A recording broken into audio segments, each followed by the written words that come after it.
Welcome to this video, where we're going to try and learn a little bit more about Hercules, son of Zeus. Just look at a few pictures first. So this depiction of Hercules wielding his club, killing a monster. This is a bust of, well, it could be a bust of Melkart. And remember we were speaking about the Tyrian Hercules. So is the god of the Phoenicians, Melkart, the same as the Greek demigod Hercules? And then we also going to speak about this this pharaoh. We'll come back to this pharaoh. Is there another side of Hercules? So that kind of gives it away with the picture, but we'll get to it. Before we get into the content, I would like to just read this verse from Romans. It says, "Everyone has heard about your obedience, so I rejoice because of you, but I want you to be wise about what is good and innocent about what is evil." So I think this is a very good warning to us that we need to be innocent about what is evil and focus on what is good. Now, with this research that we're doing and that I have been doing, looking into this this mythology, a lot of what we're looking into is actually very evil. So I'm just going to say, to anybody out there that maybe is interested in this, or wants to maybe start looking into this, maybe just to bear this in mind, that don't expose yourself to evil unnecessarily. Okay, we were speaking about the kingdom of Numidia in the previous video, but we didn't speak about the Gaetuli. We see the Gaetuli here. Now, this Gaetuli are mentioned in the source, the Jugothine War by Sallust. Remember this source speaking about Hercules with armies in Africa, so Medes, Persians, and Armenians, and it speaks about the Persians intermarrying with the Gaetuli, and that's how we get the Numidians. So there's intermarriage from the with the Persians and the Gaetulians. But who are the Gaetulians? It's interesting that Josephus speaks about the Gaetuli. So it says here, Evilas, who founded the Evilians, who are called Gaetuli. Now this is Havila, son of Cush. So could this be connected? Could the Gaetuli coming from Cush be the same as these Gaetuli, this Berber tribe we see here, connected with the Numidians? So I was just trying to find out more about Havila, son of Cush. Now there is another Havila in the Bible, but we're dealing with Havila, son of Cush. So the connections we see here, so the first one here to Ethiopia, that makes sense because of the connection with Cush and Ethiopia. And we did speak about the about Havila and its connection to one of the rivers of the Garden of Eden. So one of the rivers of the Garden Eden one of the rivers of the Garden of Eden connected with the land of Havila, and we were speaking about these options of Somaliland and also in Nubia. Now we have another connection with Havila going more towards the east. And that also makes sense with what we've learned on the channel, because the Book of Jubilees says that the land of Cush was to the east of his brother Mizraim, so to the east of Egypt. So looking for the Cushites to the east of Egypt, so this makes sense so far. But it's the next entry which is, it seems like a bit of an anomaly. We got the Caucuses. It says, Havila, it is supposed by some to be the same with Caucasus, a country where the Kavila of later times is found. And we'll look to see where they tell us Caucasus was, and it's kind of a kingdom that's steeped in mythology. So lots of stories of Caucasus in the mythology.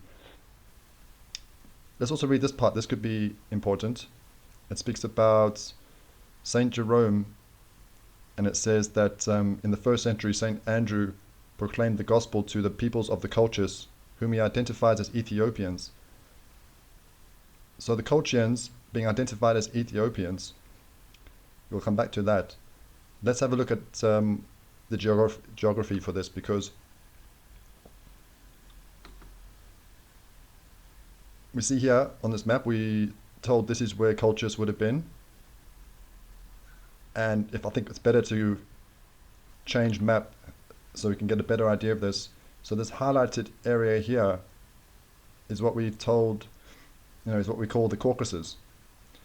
And the kingdom of Colchis, we're told would be roughly around here. So this is not a region that you would, associate with Ethiopians or Kushites. So that's why I said it seems like a little bit strange to have this entry for Havilah. So what's going on here with these connections? Now Herodotus, speaking about the Colchians, also makes this connection to the Ethiopians or the Egyptians. So he describes the Colchians as dark-skinned and woolly-haired, so an Egyptian race. And it's interesting what it says here, that that these Colchians may be the remnants of the army of the Pharaoh Sesostris. So now we can try to explain this image that we started with. So this Pharaoh, we're going to say could be, we're going to say could be Sesostris that we just mentioned here from Herodotus. So we'll try to explain that. So yeah, we have the connection of the Colchians with Ethiopians and Egyptians, but then it says here that the modern historians reject these claims by Herodotus. And I don't really know if it's a very good reason that they give, the fact that he's never been to Colchis or Egypt. And remember that we've got a completely different source saying that St. Andrew proclaimed the gospel to the peoples of the Colchis, whom he identified as Ethiopians. So, two different accounts here saying the same thing. So why are the scholars rejecting this account of Herodotus? So let's see one of the reasons, or the way they're thinking.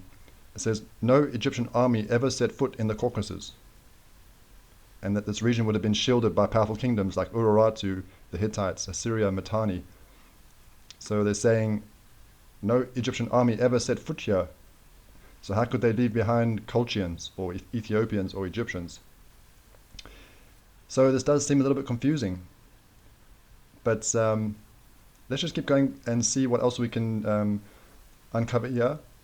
And remember, we've already spoken about the Gaetuli. Keep that in mind. So we've got the Gaetuli here in North Africa, a Berber tribe, and Josephus is connecting them to Havilah, son of Cush. So Cushites in this region. So that could be important. We're now going to speak about Sesostris. So Sesostris is actually a legendary king of ancient Egypt. So he's not on the official record, but some people or some scholars do connect him or try to connect him to pharaohs on the historical record. And down here it does say that Manetho connected Sesostris to, I don't know how to say this, Senuseret. Senuseret. So this is actually the image. So this pharaoh is Senuseret, but some are connecting him to Sesostris.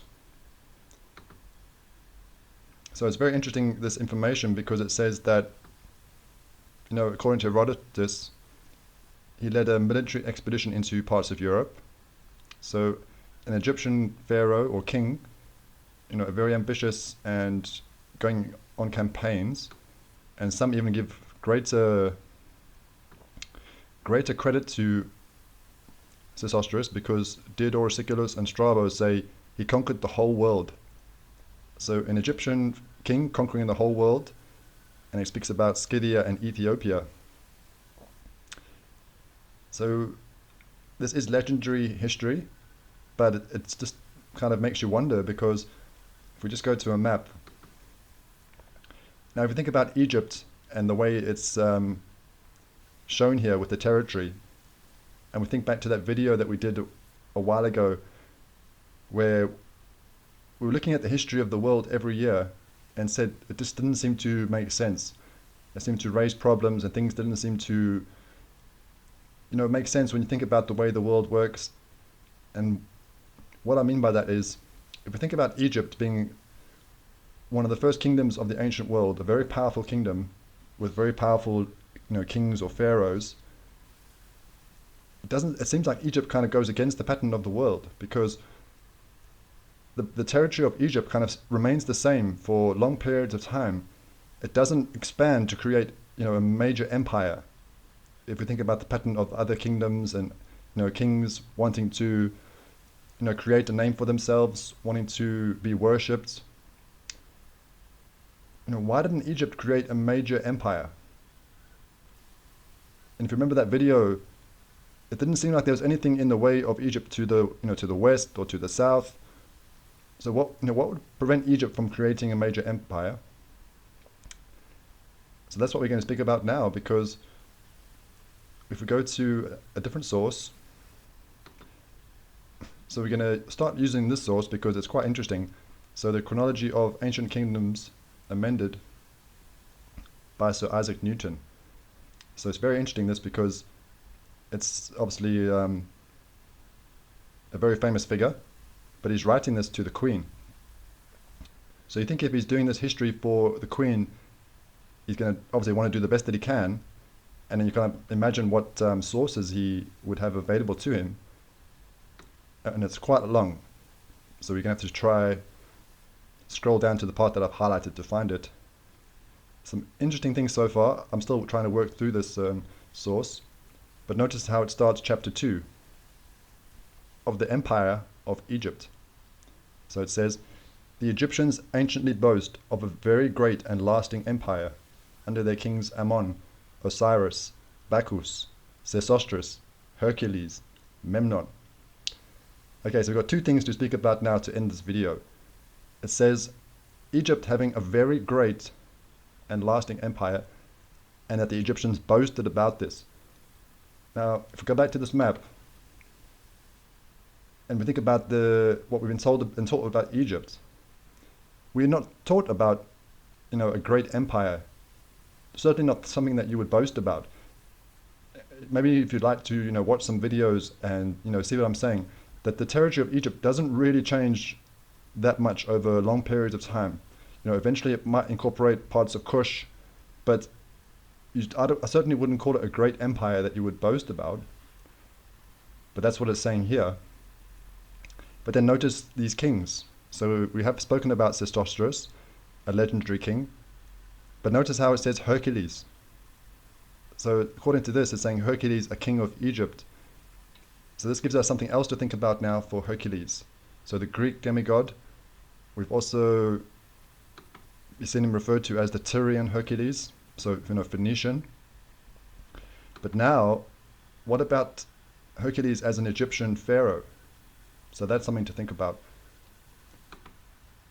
Now, it says here that this empire, reaching eastward to the Indies and westward to the Atlantic Ocean. So this would be a huge empire. And all I want to focus on at the moment is the part where it says from Egypt to the Atlantic. So you can see how that would be something that you might boast about, a huge empire, and that's only would be a part of it. So then this would be, the reason why we're looking at this, because we're supposed to be focusing on North Africa from Libya to Morocco and the Mediterranean. But if Egypt did have an empire that stretched to the Atlantic, then Egypt is a part of this history that we're looking at. But we're not told about this, because we're not taught about Egypt having a major empire. So it just makes you wonder, you think about all the universities out there teaching about Egypt, all the information that's available to us, and the money that goes into this. But do we even really know the basics of the truth to the history of Egypt and its empire? But this is obviously, we're looking more at the myths and the legends. But is there truth to these myths and these legends? With the Sesostris, says you're conquering the whole world, even Scythia and Ethiopia. So what I want to think about with Sesostris is the fact that he's leaving Ethiopians. Once he's gone on his conquest, he's leaving Ethiopians, and his connection to Havila and Caucuses. And also think about some other accounts which sound quite similar. Remember we looked at Memnon, the king of Ethiopia, and he was coming with an army of Indians and Ethiopians to save Troy. And then it speaks about Memnon dying and his whole army fleeing. So what happened to the army of Memnon, if this is true? So I just started to write a few of these down so we get an idea. So we've spoken about Hercules and his army of Persians, Medes, and Armenians, North Africa. There was another account of Hercules with Albians and Mycenaeans for North Africa. And then Memnon, the king of Ethiopia, with Ethiopians and Indians coming to Troy. And now we've got Sesostris leaving behind Ethiopians or Egyptians in this kingdom of Caucuses. So are these stories connected? Are they maybe different events? But just very interesting, these people and these armies that are being left behind. And I'm just thinking about Havila and the Gaetuli, because if you think about what it says, that this Egyptian empire was expanding to the Atlantic, and that Sesostris is campaigning towards Europe and being connected with these figures like Hercules, and we know about the Straits of Gibraltar and Hercules. Could the Gaetuli, be evidence for part of the story? I'm trying to find that map. Because the Gaetuli are Kushites, or would be Kushites or Ethiopians, if it's correct what it's saying here with Josephus, connecting them with Gaetuli to Kush. And then also just was thinking about Morocco, the country Morocco and the Marrakesh, the meaning of this, because it says it could have the meaning of the country of the sons of Kush. So Marrakesh, which obviously also impacts the name Morocco. So it's just something for us to think about, because why is Morocco being connected with Kush? So you could say the land of Kush or the sons of Kush. It's not really a country that you would connect with Kush and Ethiopia, but we do see that this name could be connected with Kush. We also have the potential of Kushites with the kingdom of Numidia, with the Gaetuli. So yeah, I can't say for definite, but this is obviously something that I'm thinking now, is this Egyptian empire that we're learning about, and could it be involving Hercules and Sesostris, and they're campaigning towards the Atlantic, and they're leaving people behind, which would be Ethiopian or Egyptian, described as Ethiopian or Egyptian. And we are seeing this influence of what seems like to be Kushites or Ethiopians in this region, with Marrakesh and maybe the Gaetuli. So I think this is something that we have to explore further. And we've got another aspect to think about now for Hercules. Hercules as the Egyptian Pharaoh. And if I can give you like a basic thing of what Isaac Newton is saying, is that all these kings could be the same person. So they all could be actually referring to the same character, which is very interesting. So we'll do another video. I think we'll do another video about Hercules and try to speak more about Hercules. And we're going to think about another king of Egypt called Menes. And it'll involve the kingdom of Lydia. So that'll be the next video. But this will be something that we have to think about. We're going to come back to with this Caucuses and the Caucuses. That it says that the Egyptians never came this far. But if they never came this far, how can you have these stories about Caucuses and the Ethiopians? But when we look at the information, it's saying that the Egyptian empire may have went towards the Atlantic. So that's maybe what we need to be thinking about. And then we'll try to see, does that make more sense for Caucuses, and also maybe this connection with the Gaetuli and the Kushites.